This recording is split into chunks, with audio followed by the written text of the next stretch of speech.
귀한 찬양 진심으로 감사합니다. 오늘 우리 성가대 지휘자인 한금은 권사님께서 지난 주간에 담낭 수술을 받으셨습니다. 그 담낭에 돌이 생겨서 담낭 수술을 받으셔서 오늘 성가대에 나오실 수 없게 되셔서 또 우리 김성환 집사님께서 수고해 주시고 또 헌신해 주셔서 진심으로 감사합니다. 오늘도 귀한 찬양으로 하나님께 영광 돌리신 우리 시온 성가대 위에 하나님의 위로와 사랑이 함께 하시기를 간절히 축원드립니다. 사랑하는 성도 여러분, 여러분은 성령의 열매를 맺어가며 사시고 있습니까? 지난 7월 14일 주일부터 제가 성령의 9가지 열매에 관한 연속 설교를 시작했습니다. 이 연속 설교를 계속해 나가면서 제 마음속에 드는 생각은 이 설교는 정말 그 누구보다도 나에게 먼저 필요한 설교다. 다른 사람에게 이 설교를 들려주기 전에 담임 목사인 제가 이 설교를 잘 들어야 된다. 이런 생각을 가지면서 말씀을 전하고 있습니다.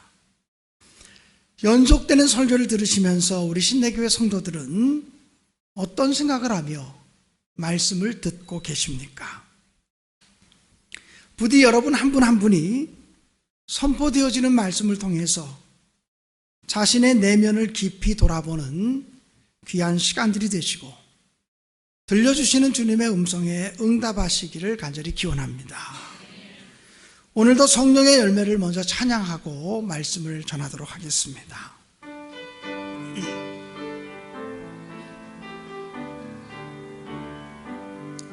오직 성령의 열매는 사랑이라 화평. 오직 성령의 열매는 사랑이라 화평. 인내와 자비와 양선, 충성과 온유와 절제. 오직 성령의 열매는 사랑이라 화평. 다시 오직 성령의 열매는 사랑이라 화평. 오직 성령의 열매는 사랑이라 화평. 인내와 자비와 양선, 충성과 온유와 절제. 오직 성령의 열매는 사랑이라 화평. 오늘 우리가 함께 묵상할 성령의 열매는 온유의 열매입니다. 갈라디아서에 기록되어진 성령의 9가지 열매 중에서 8번째 열매입니다. 그리고 오늘 제가 이 온유의 열매를 설명하기 위해서 선택한 본문은 민수기 12장 모세에 관한 이야기입니다. 오늘 성경 본문을 보면 모세는 이 세상에 있는 모든 사람들 가운데 가장 온유한 사람이었다고 기록하고 있습니다. 그래서 오늘 우리는 오늘 본문의 말씀을 통해서 온유가 무엇인지를 배우게 되기를 바랍니다. 그리고 성령의 사람답게 온유함의 열매를 맺으시기를 바랍니다. 그런데 우리 모두가 너무나 잘 알다시피 모세는 선천적으로 온유한 사람이 아니었습니다. 그는 자기 분노에 못 이겨서 사람을 죽이기까지 했던 사람이었습니다. 그런데 모세는 시간이 지나면 지날수록 마치 사나운 짐승이 잘 길들여지듯이 하나님의 은혜 안에서 잘 다스려지고 길들여져서 하나님이 정말 사용하시기 좋을 만큼 온유한 사람이 되었습니다. 그리고 하나님으로부터 이 지면에 있는 모든 사람들 가운데 가장 온유한 사람이라고 하는 칭찬을 받기도 했습니다. 오늘 그래서 우리는 모세를 통해서 이 온유함이라고 하는 것이 언제 나타나고 언제 드러나는 성품인지, 우리가 온유함 성품을 가지려면 어떻게 해야 되는지, 그리고 온유한 성품을 가진 사람들, 온유의 열매를 맺은 사람들에게 하나님이 주시는 축복은 무엇인지 말씀을 나누어 보려고 합니다. 사실 민수기 12장에 나온 오늘 성경 본문의 말씀은 해석하기 참 어려운 성경 구절 중에 하나입니다. 그래서 이런 성경 구절을 가리켜서 성경의 난해 구절이라고 이야기하기도 합니다. 모세가 구스 여인을 후처로 맞아들였습니다. 명백하게 모세가 실수한 것입니다. 그러자 모세의 형이었던 아론과 모세의 누이였던 미리암이 모세를 비난하기 시작했습니다. 어떻게 비난했냐면, 여호와께서 모세와만 말씀하시느냐, 우리와도 말씀하시지 않겠느냐라고 말했습니다. 이 말이 무슨 말입니까? 지금까지는 모세를 통해서 들려지는 하나님의 음성을 들으며 순종했던 이스라엘 백성이었습니다. 근데 모세가 구스 여인을 아내로 맞이하고 모세가 실수하는 장면을 목도한 모세의 형 아론과 모세의 누이 미리암은 하나님이 모세한테만 말씀하시느냐, 우리한테도 말씀하시지 않겠느냐, 이렇게 말했습니다. 이 말은 이제는 모세를 통해 들려지는 하나님의 음성을 듣지 않겠다라고 하는 것이고, 모세를 불러 세우셔서 모세에게 하나님의 귀한 사역을 맡기신 하나님의 거룩한 성직을 인정하지 않겠다라고 하는 의미이기도 합니다. 모세의 실수를 단서로 잡아서 모세의 사명까지도 부인하고 모세의 성직까지도 부인하는 지경에 이르게 되었다는 것입니다.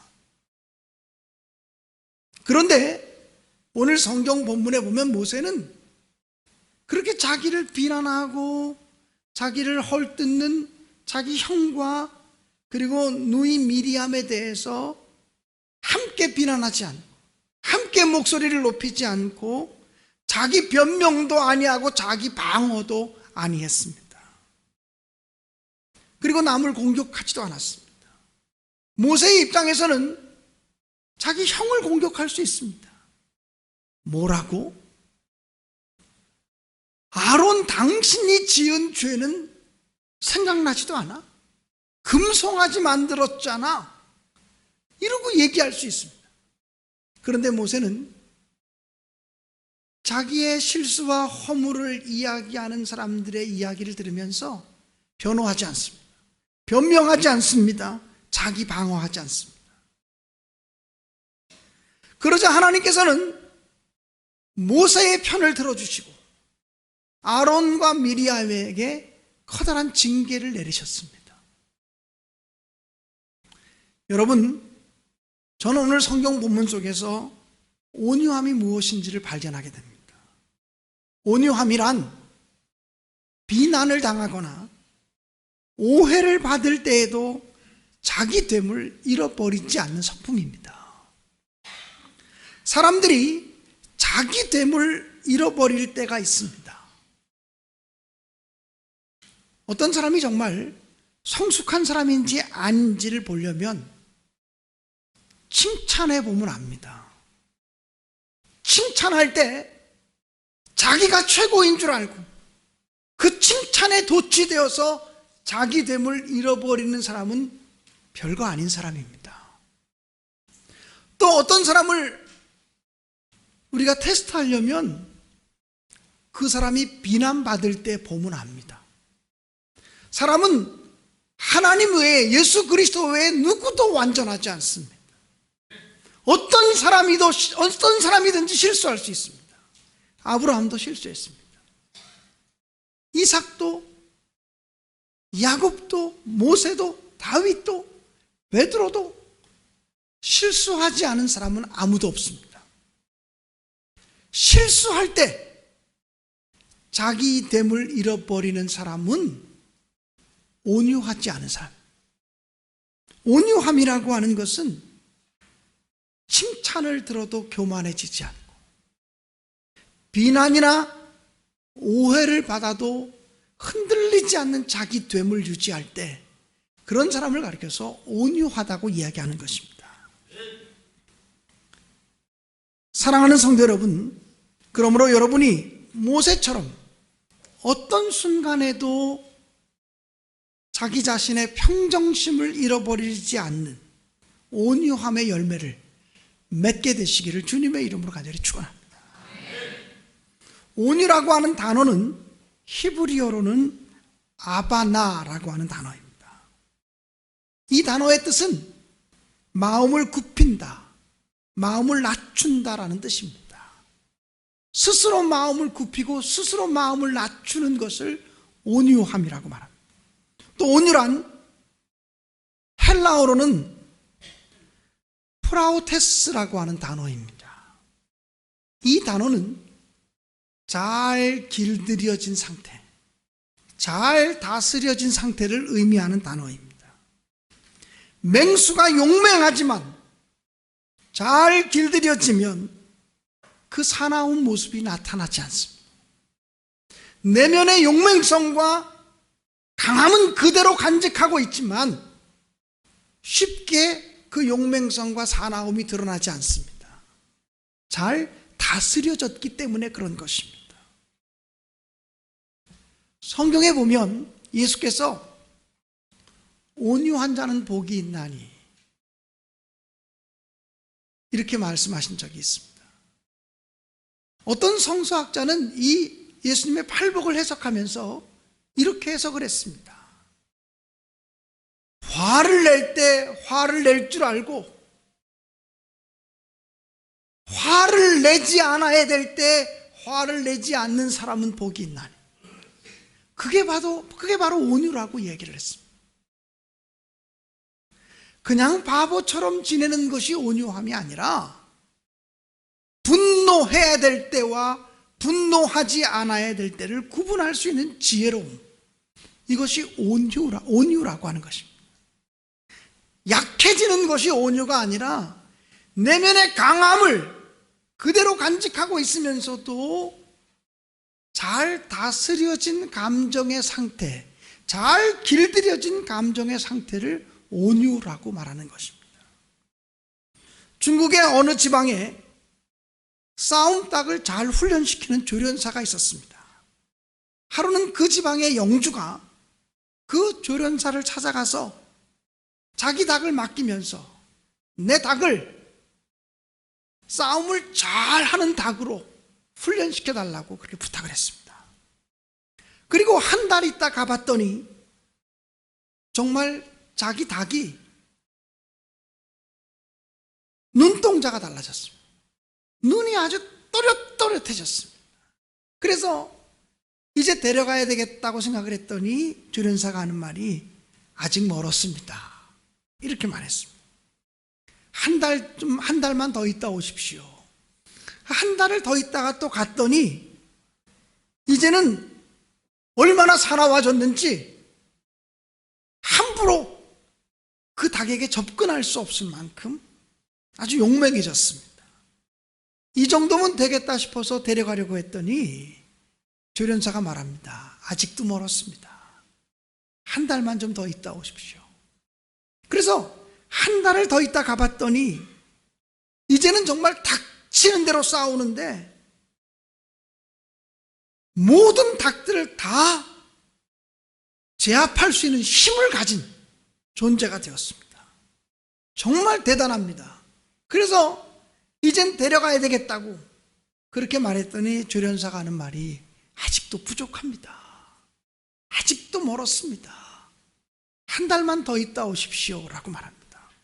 그래서 한 달을 더 있다가 갔더니 이번에는 그 닭이 커다란 이렇게 마당 같은 데 가서 딱 버티고 서 있습니다. 그런데 누구도 그 앞에 나타나지 못합니다. 다른 닭들이 오면 딱 쳐다보면 그냥 물러갑니다. 저쪽에서 어떤 닭이 오면 딱 쳐다보면 그냥 꼬리를 내리고 도망칩니다. 함부로 자기가 남을 건들지도 않습니다. 그죠? 딱 버티고 서 있습니다. 조련사가 말합니다. 이제는 데리고 가도 됩니다. 그냥 서 있기만 해도 위험이 있어야 합니다. 시도 때도 없이 푸드덕거리고 천방지축 날뛰며 싸우겠다고 말할 때는 아직 도가 트지 않은 겁니다. 여러분, 예수님께서는 신문을 받으실 때 온유함으로 용서하시고 언제나 큰 승리를 이루셨습니다. 예수님은 하늘 아버지의 권세를 가지고 계신 분이셨습니다.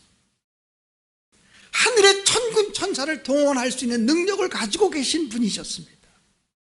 그럼에도 불구하고 마치 힘없는 자처럼 붙들려 가셨습니다. 그리고 빌라도에게 신문을 받으시면서도 침묵하셨습니다. 마치 도살장으로 끌려가는 양처럼, 털 깎는 자 앞에서 잠잠한 양처럼 온유하셨습니다. 예수님이 힘이 없어서가 아닙니다. 능력이 없으셔서가 아닙니다. 그분은 온 인류의 죄를 용서하시고 구속의 사역을 완성하시기 위해서 참고 인내하신 것입니다. 그리고 사랑을 선포하신 것입니다. 사랑하는 성도 여러분, 그런 예수님의 모습을 가리켜서 온유하다라고 말할 수 있습니다. 사람의 성품은 쉽게 길들여지거나 다스려지지 않습니다. 그래서 우리가 흔히 하는 말이 에이, 성격은 안 변해, 이렇게 말하기도 합니다.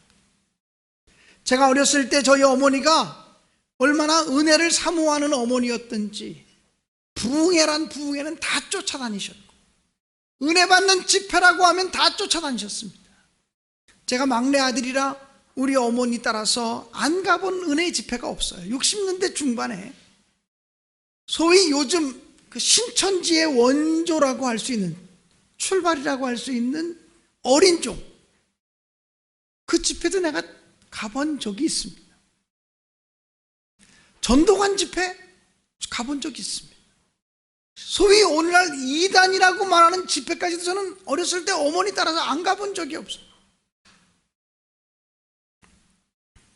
그런데 그 당시에 부흥 강사들이 가장 많이 했던 말들이 뭐냐면 예수를 믿어도 성격대로 믿는다, 이렇게 말했어요. 예수를 믿어도 성격대로 믿는 거다. 그래서 저는 자라면서 그 말이 성경에 있는 줄 알았어요. 부흥 강사님들마다 그런 얘기를 하더라고요. 예수 믿어도 성격대로 믿는 거다. 성격은 안 변하는 거다. 저는 목회하면서도요, 목회 한 10년 정도 할 때까지는 정말 예수 믿어도 성격은 안 변하고 성격대로 예수 믿는 거다라고 생각을 했어요. 그런데 내가 계속 성경을 연구하고 묵상하면서 얼마나 내가 어렸을 때 잘못 배웠는지를 깨닫게 되었어요. 예수를 믿어도 자기 성격대로 믿으면 안 되는 거예요. 분명히 예수님은 너희 안에 이 마음을 품으라, 곧 그리스도의 예수의 마음이니라고 말씀하십니다. 빌립보서 2장 5절에 있는 말씀이죠. 너희 안에 이 마음을 품으라, 곧 그리스도 예수의 마음이니. 예수님의 마음을 품고 교회 일을 해야 되고, 예수의 마음을 품고 하나님을 섬겨야 되고, 예수의 마음을 품고 하나님의 말씀을 지켜나가려고 하는 노력을 해야 된다는 것입니다. 그런데 우리의 성격이 쉽게 바뀌는 것은 아니지만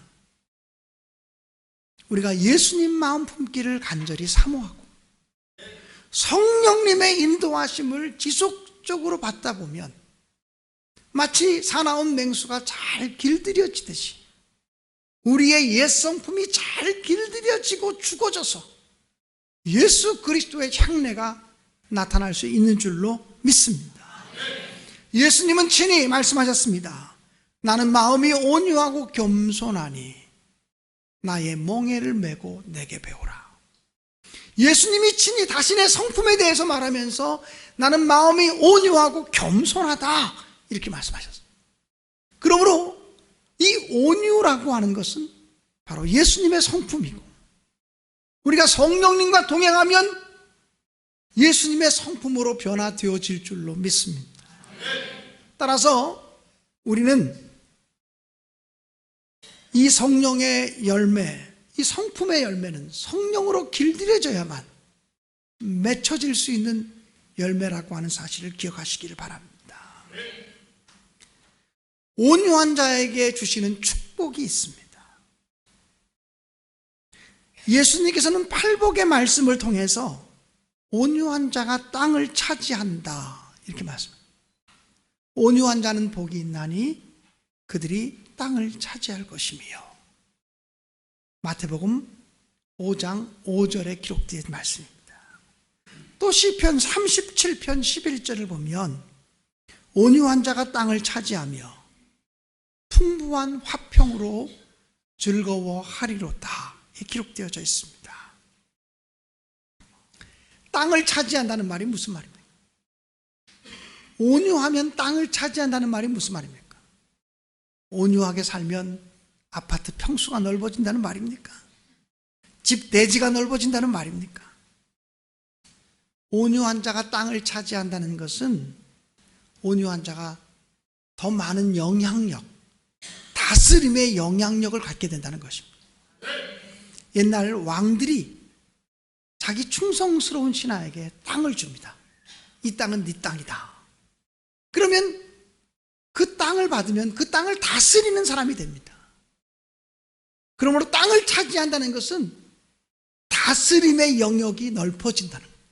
더 선한 영향력, 더 귀한 리더십을 가진 사람으로 세워진다는 거예요. 사나운 사람들이 리더가 되는 것이 아니라 온유한 사람이 다른 사람을 지배하고 다스릴 줄 아는 리더십을 갖게 되어진다라고 하는 말씀인 줄로 믿습니다. 저는 우리 교회에서 정말 온유한 믿음의 사람이 많이 나와서 땅을 차지하는 축복, 우리 교회에서 정말 좋은 목사가 나올 수 있기를 간절히 바랍니다. 지금은 비록 김광년 목사님 정도의 목사가 목회하는 교회지만 앞으로 정말 이 교회에서 정말 참 좋은 목사님이 세워지는 그런 교회가 되어지기를 간절히 바랍니다. 우리가 때를 따라 방송을 보면요, 요즘 목사들이 눈 찌푸리게 하고 속상하게 하는 일들이 얼마나 많은지, 다스려지지 않는 성품을 가지고 있어서 온전하지 못한 신학교육을 온전히 받지 못해서 그런 일들이 생겨지는 것들이 비일비재하게 들려지고 우리의 마음을 속상하게 하고 예수 믿지 않는 사람들에게 공격거리를 주는 걸 볼 때 얼마나 속상한지 몰라요. 정말 예수의 마음을 품은 좋은 목사들이 세워지는 교회가 되어졌으면 좋겠어요. 또 좋은 정치 지도자가 우리 교회에서 나왔으면 좋겠어요. 물론 우리 교회 지금 박홍근 집사님이 국회의원으로 우리 교회 출석하면서 섬기고 있습니다마는 앞으로 더 좋은 정치인들이 나오는 그런 교회가 되었으면 좋겠어요. 우리 교회에서 좋은 학자들이 좀 나왔으면 좋겠어요. 우리 교회에서 좋은 예술가들도 나왔으면 정말 좋겠어요. 여러분, 교회의 꿈과 희망은 건물이 아니에요. 물론 우리 교회는 앞으로 성전 건축이라는 과제를 가지고 있지만 성전 건축이 지상 최대의 목표는 아니에요. 건물 짓는 게 지상 최대의 목표가 아니라 어떻게 하면 우리 교회가 선교하고 교육하고 봉사하는 주님의 귀한 명령에 순종하는 교회가 될 것인가가 더 중요하고, 어떻게 하면 이 교회에서 정말 그리스도 예수의 마음을 가진 좋은 지도자들을, 선한 영향력을 가진 지도자들을 세워갈 수 있으며 인물들을 키워갈 수 있는가가 더 중요한 요소인 줄로 믿습니다. 건물 10번 짓는 것보다 좋은 인물 하나 세우는 게 더 귀한 일이라고 저는 분명히 믿습니다. 성경은요, 온유한 자가 땅을 차지하고 온유한 자가 다스림의 권세를 얻게 되고 온유한 자가 사람들을 지도할 수 있는 리더십을 얻게 되어진다라고 말씀하고 있는 것입니다. 그러므로 사랑하는 여러분, 온유함은 우리의 옛 성품이 아니에요. 예수의 마음이고 예수의 성품이에요. 우리가 성령님의 다스림을 통해서만 변화되어질 수 있는 성품인 줄로 믿습니다. 그러므로 우리가 하나님 앞에서 하나님, 나는 온유하지 않습니다. 온유한 채 하긴 하지만 우리는 온유하지 않습니다. 자기의 온유하지 못함을 고백하시고 성령님의 은혜로 온유해지기를 간절히 사모하셔서 저와 여러분의 삶 속에 온유의 열매가 주렁주렁 맺혀질 수 있기를 간절히 축원합니다.